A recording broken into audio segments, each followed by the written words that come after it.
Hello, everyone. Welcome to this week's episode of Chatting with the Lightkeeper. I hope everybody has had a fantastic week.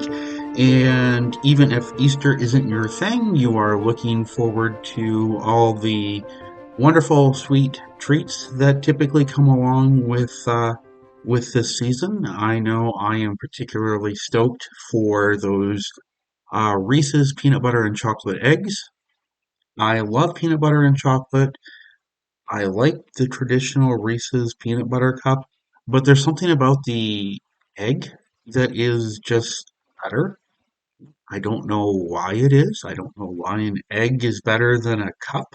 But for me, it is awesome, and so that's kind of my own little selfish thing that I am looking forward to as we enter well, I guess this will be coming out the week before Easter, so really kind of getting into the Easter season.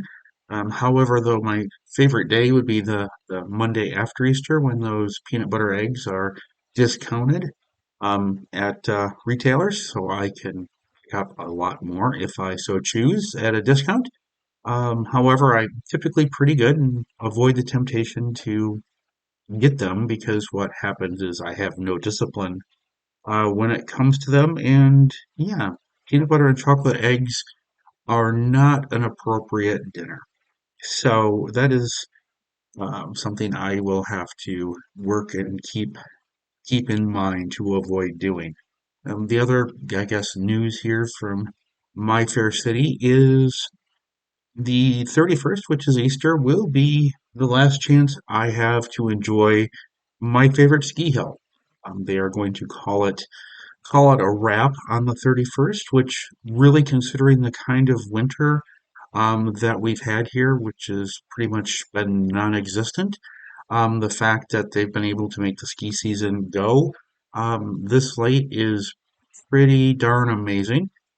So I will have to get out for one last day on the hill. Hopefully, find a day when it's going to be in the 50s and sunny, so I actually have to wear a little sunscreen. So that way I have a really, really horrible looking tan on my face where, my goggles and helmet cover most of it. And so my cheeks and chin will get some sun and everything else will be pale as pale. So yeah, I'll have a rocking little unique set of tan lines from that. So anyway, let's now dive into the fun of today's topic. And today we're going to talk a little bit about mental health and BDSM. Now, this is not going to be a deep dive. I am not a mental health professional, so it's best to leave some of that to a good deal of that actually to those who are trained and have the knowledge to speak on it. But there are some things that I do want to talk about because I think it's very important that we talk about this, um, even amongst people who are not, mental health professionals, that we do have a conversation about the lifestyle and our mental health. A couple of things really before we get going. First of all, I guess we'll start with my own personal perspective, so you can better understand where I'm coming from. And you may not agree with me, and that's absolutely fantastic. But I firmly believe that everyone will, at some point, struggle with their mental health. Sometimes people struggle more than once in their lifetime with their mental health. But it's a struggle. It's something that we all, for lack of a better wording, get sick sometimes.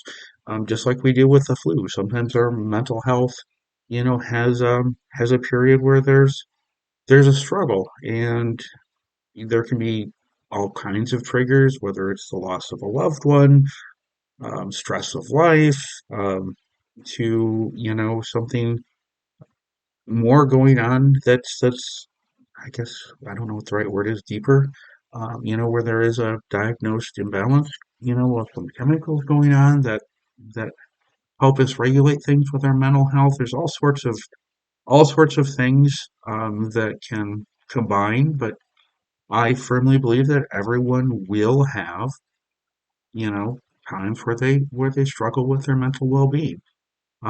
So with that said, um, BDSM obviously can play a part in all of our mental well-being. Um, but it's important to note that the lifestyle is not a cure.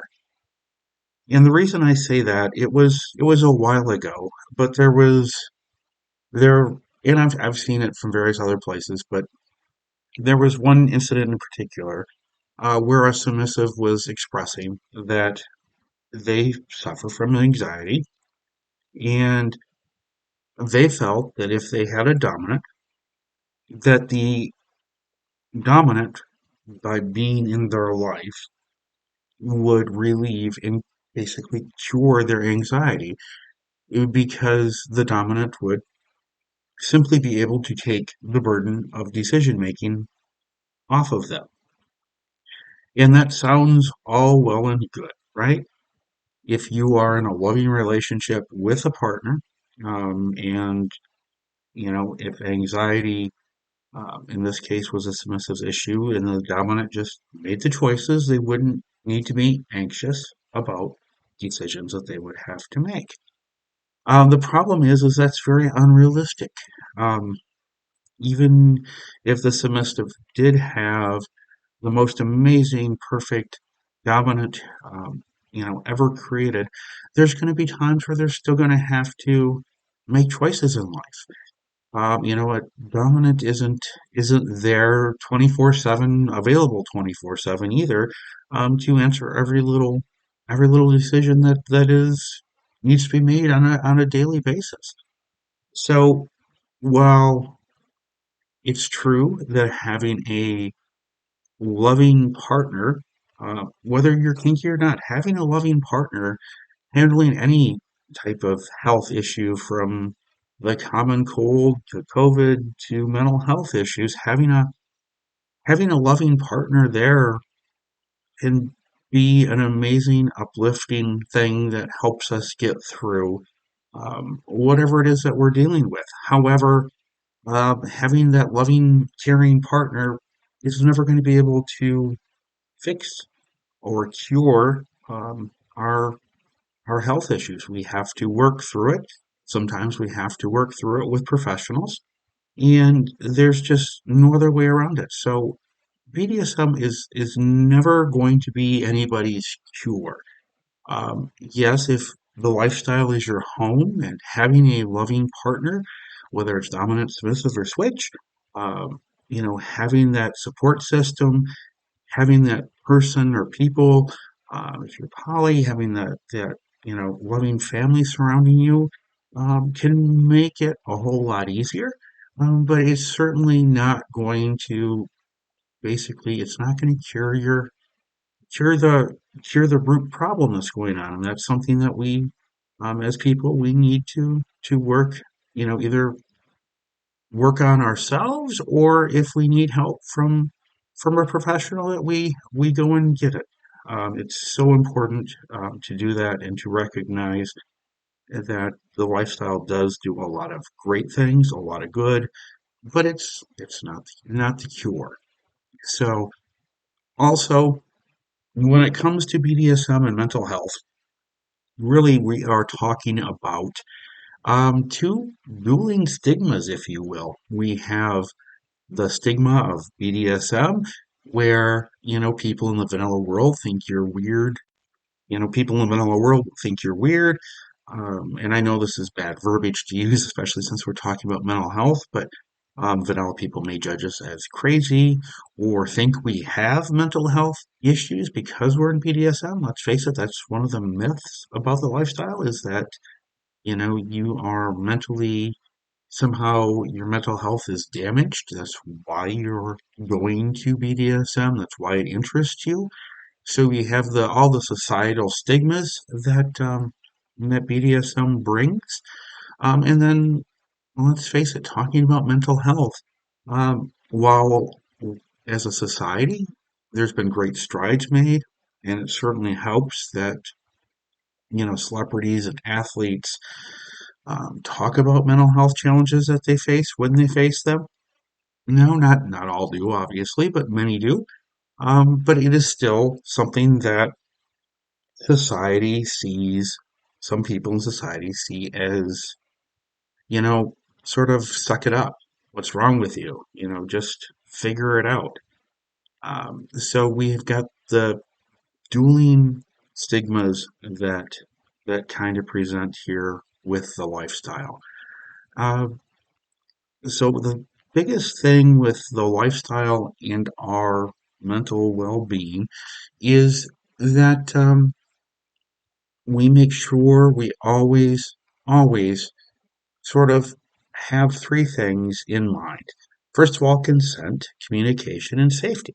With those three things, it really helps us handle anything that comes up in the lifestyle. If we're doing it with consent, we're communicating about it. If we have an issue, if what we're talking about either we're experiencing is a trigger, or that trigger pops out of nowhere, being able to, stop things with a safe word, communicate about the trigger that's happening, and adjust our consent.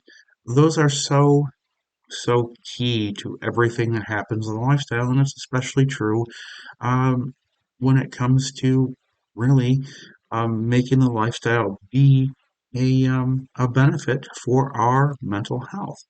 So, since I said benefit, let's talk about some of the benefits um, that BDSM brings for people that find a home in BDSM. Obviously, if um, you are a person who does not find BDSM of interest, it is not going to necessarily be a benefit for you. I'm not sitting here trying to preach that vanilla people need to convert to the Fifth Reformed Church of BDSM and kink. That is definitely not the case. But if the lifestyle fits you and it's a home for you, there are several ways the lifestyle actually improves your mental health. Provided we are doing it consentingly with communication and safety. So, first of all, it's a release from everyday stressors. Um, it helps us handle that daily grind. The daily grind can wear us down. It can wear us. This week for me, work-wise, has been one of those weeks where, it kind of, well, it definitely wore me down and definitely sort of had me dragging um, after the workday. I wasn't, I'm sure outwardly I was cheerful with everyone, but on the inside, I just wanted to just sort of retreat and hide for a bit.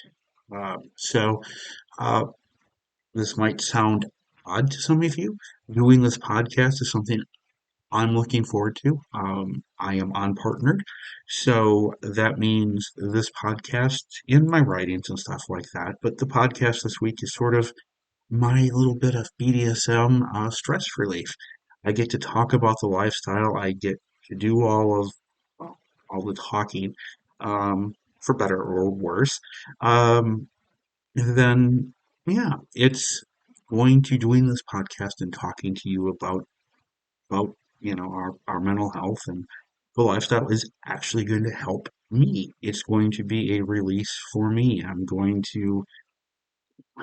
When I finish this, I'm going to feel invigorated. I'm going to have some of my stress just melt away because I was able to sort of enjoy the sanctuary of my podcast and being able to be open and out there with the lifestyle. So it really is a catharsis for us and our mental well-being, um, which is absolutely wonderful that we have this lifestyle, which gives us that that freedom, that ability to wash away, what is on our minds, if you will, and have a fresher, perhaps not clean, but a fresher start after we kind of engage in the lifestyle.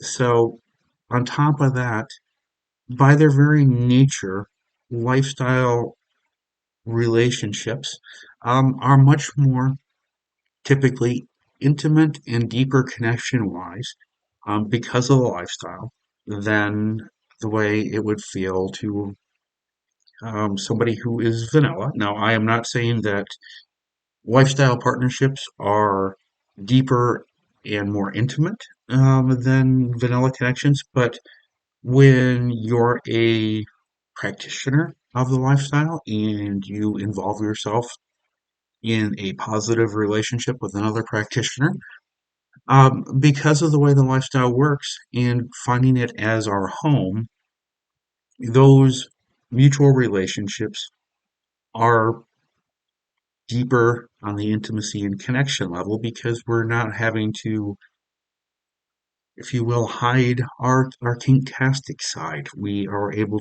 to be authentic and be free and be ourselves, which of course all fosters a deeper emotional connection. Uh, and then on top of that, with that deeper connection and the enhanced intimacy, it allows for trust and vulnerability to grow in these relationships, which once again, just really, when we have that, and it's positive, it is a wonderful, wonderful boost to our mental well-being. So there's that. The other thing is it's empowering. And in a way, like I said, with the podcast, doing this is going to be empowering for me. Even being single and exploring and talking about new topics or learning something new or hearing about a new way to do an old trick sort of thing for me. Um, when I find that sort of through self exploration and doing the podcast and that, it's all empowers me. And exploring BDSM, for those of us, like me, it is empowering and it helps us better understand ourselves. And the better we understand ourselves, allows us to be, for, sorry, first word comes to mind is happier. But yeah, really, that's what it comes down to is it helps us be happier. And then when we do find that partner, obviously that enhances it even more. And it might seem strange if you are new to the lifestyle, for a submissive when they find an amazing dominant and they offer the gift of submission, which is of course negotiated, it's consensual, and fully, fully revocable. Once all of that happens, it empowers the submissive because certain areas of their lives, the dominant is going to take the lead and free them from having to really, really be concerned about these areas. It frees them from it. And that same freeing that they feel in giving up that control, um, it inspires and does the same for the dominant to lead in certain aspects of a relationship is mentally freeing for a dominant. It allows them to be more authentic, if you will. I'm trying to find the right words. You think as a dominant, like I would be able to describe how amazing that feels. But yeah, it's really you're living authentically and you are in a position where sort of like you are now able to do what you were meant to do. That may not be the best word choice to do, but it's very humbling and home feeling all together. And then as you lead your submissive and you see them have success, it is the most profound, joyful thing that I've experienced. And I know I'm not alone in feeling that wonderful sense of joy when that happens. So it's really empowering uh, for both sides of the slash when it does happen. And when that happens, of course, that improves and helps our well-being. Now, I know a minute or two ago I stumbled and fumbled and I chose the word happy or happiness. And, I wasn't sure if that was the right word or not. But one of the beautiful things that is coming in the world is obviously more openness, more acceptance. When I first started my BDSM journey, the the uh, book, the Bible for psychiatry and psychology, um, said that people who were involved in BDSM were mentally ill. So when I started my journey, I would have been classified as mentally ill because I enjoyed BDSM. So that has definitely changed. You are no longer in the DSM um, as having a mental illness if you were involved in the lifestyle. It is gone. It's completely gone. It's no longer there. And amazingly, with the sense of openness, researchers are now diving into the lifestyle more and more. And what some of the latest research that's out there is showing is that for people who find BDSM a home and explore and adopt the lifestyle to the levels that it fits their lives, they are actually they actually find themselves happier after making those adjustments in their lives. So when I fumbled for words and looked for the right thing to say, in a way, being happier is perhaps, according to the research, whether it's right or wrong, I'm not a researcher. Well, when it comes to that, I'm an amateur history researcher. But when it comes to those folks with the PhDs that did the actual academic research, they find that it indeed can bring um, enhanced levels of happiness. So maybe I didn't fumble and misspeak as badly as I thought I did. Now, the lifestyle it's not all rainbows and lollipops. Unfortunately, the lifestyle can present some challenges to our mental health and potential drawbacks to our mental health. So, let's talk a little bit about some of these. First of all, remember when we started, I said it's sort of the double stigma. We're going to talk about mental health, and for some people, that's still a huge stigma. And Lord knows BDSM is a stigma for other people as well. So when it comes to the lifestyle itself, um, the social stigmas that that surround the lifestyle can be, they can be daunting. They can cause issues. For me, that was one of my biggest hurdles to the lifestyle, was understanding how I could like it. There was an internal conflict within me that said a gentleman doesn't embrace the things that the lifestyle, parts of the lifestyle does bring. And certain things in the lifestyle that I enjoyed, liked, and wanted more of obviously conflicted with that. So I was sort of feeling ashamed of how I felt, struggling with the stigmas that go along with this. Remember, the DSM said I was mentally ill. So it's not like I could bring a kink friendly therapist and have a conversation about this. Even if I wanted to, that I would have, the book would have said, okay, Edward is mentally ill because he likes this. And then of course, then it would be drilled down to figure out what my underlying illnesses would or illness was. So I didn't have, even if I had wanted to, and this would have been back when talking about mental health was a huge stigma, so it wasn't like that was going to happen. In all honesty, I'm being frank, in the 90s, there was no way in heck um, I was going to talk to somebody, a professional, about something like this. Absolutely not. Um, so that societal stigma can make people feel very alone. And when we feel lonely, that has negative impacts on our mental health.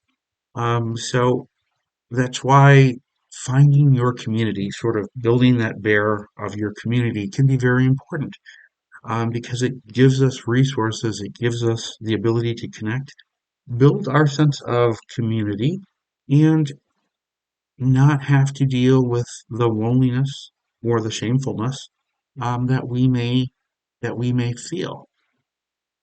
Now, the next drawback or challenge that's out there for many people, that unfortunately too many people experience, the National Coalition for Sexual Freedom here in the United States, they do a lot of research, and one of the findings that they've come out with is that within the first 5 years of exploring the lifestyle, 20% of people will have their consent violated.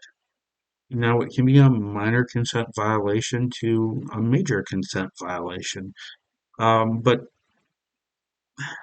I guess in a way, any consent violation is a major consent violation. There shouldn't be any major, minor, just a little bit, just cross the line a little bit. No, you either crossed the line or you didn't cross the line. So my apologies for that. But consent violations or boundary violations are things that I'm going to be challenge our mental health. Um, you know, if you go way back into the Wayback Machine of my podcast, there's an episode where I talk about flaming cars.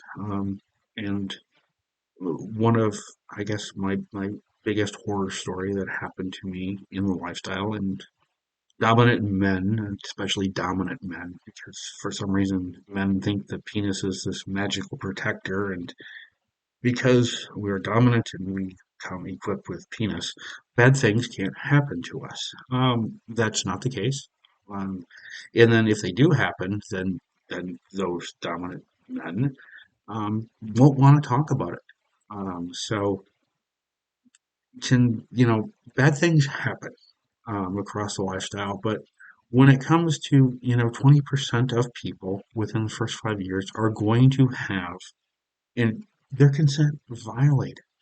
Um, it it boggles my mind that that happens in a lifestyle where everything is based on communication, consent, and we have this happening.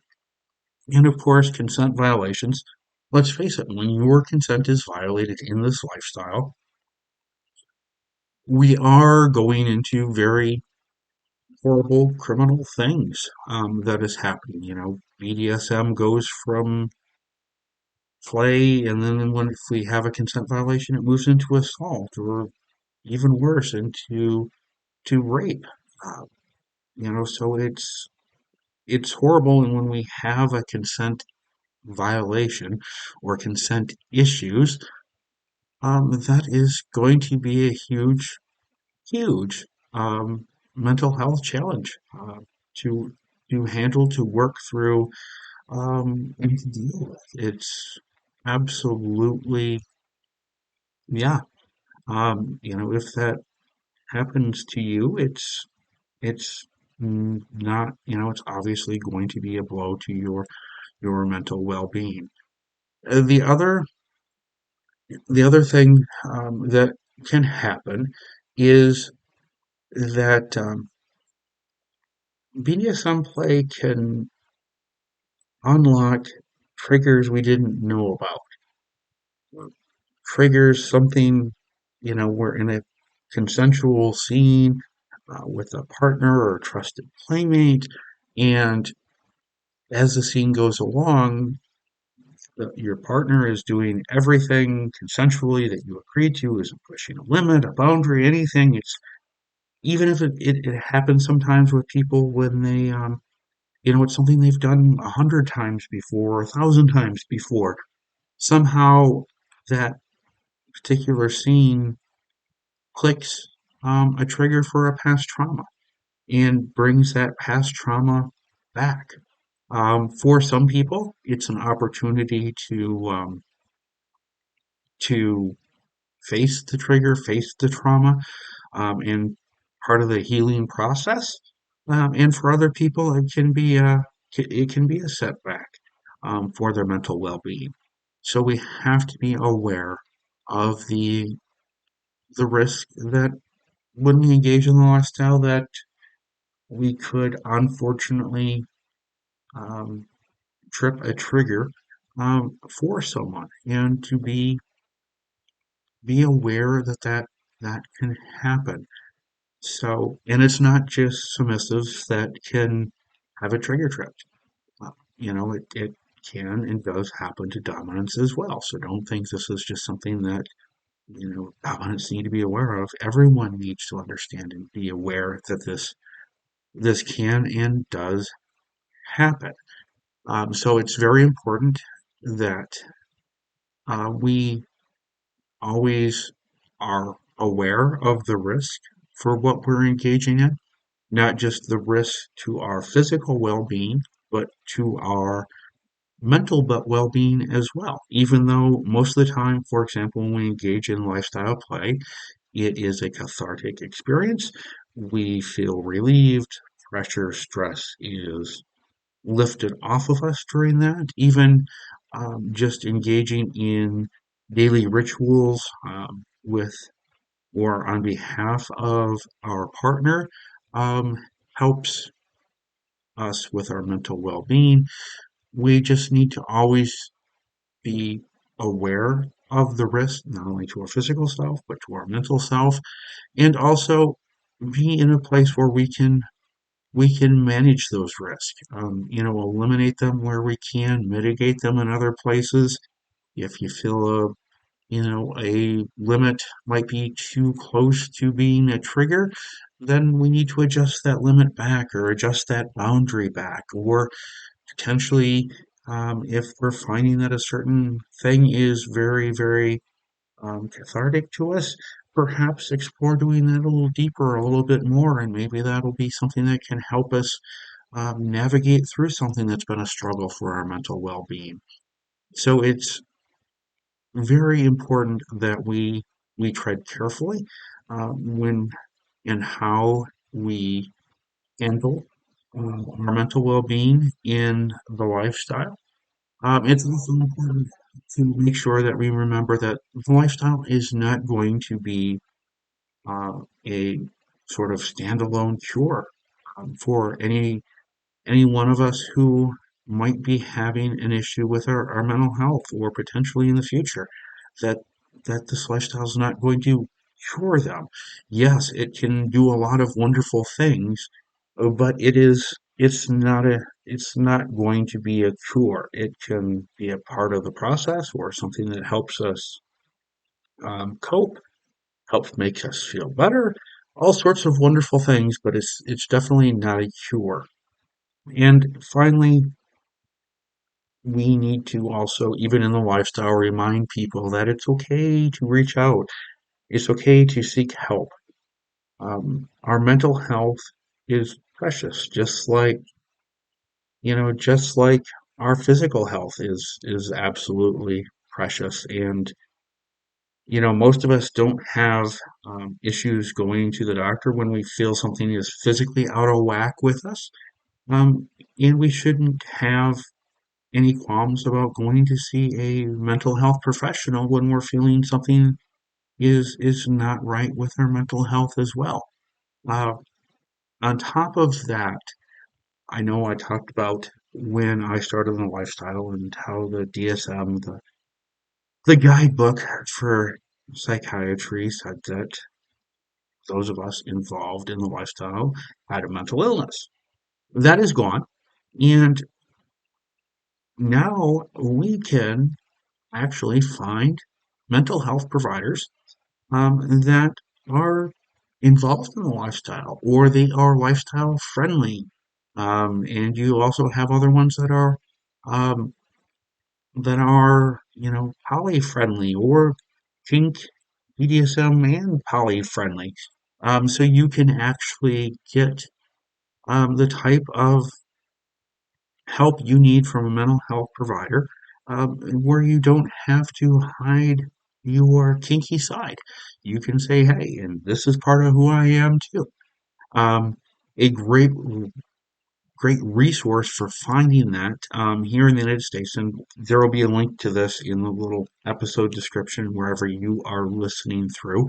But the National Coalition for Sexual Freedom, they have a kink-friendly provider list where you say, okay, I'm in Austin, Texas, and you put in your zip code or whatnot, and boom, here are kink friendly, poly friendly um, providers that are right in your neck of the woods. And the other wonderful thing now is that we have virtual, the ability to meet with somebody virtually.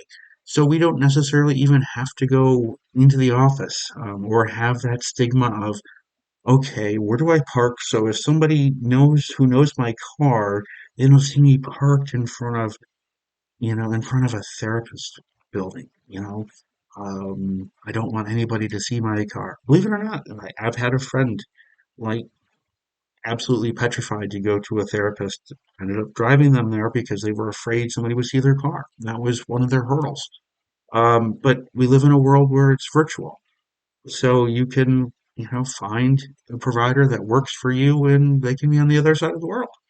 Um, so it's absolutely fantastic. So please look after your mental health with the same gusto that you look after your physical health.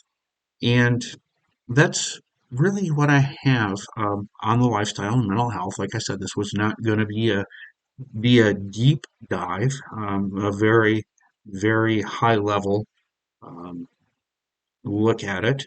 Um, but please, if you need help, please seek help. If you have a friend that needs help, please reach out and work with your friend or uh, even an acquaintance so that they can get whatever assistance they need.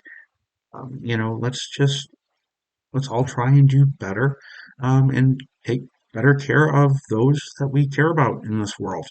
And we can make this world a better place through kink and our mental health and taking care of it.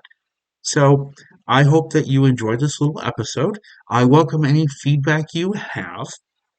I totally do. Even if you have feedback that'll make things better, please share that with me.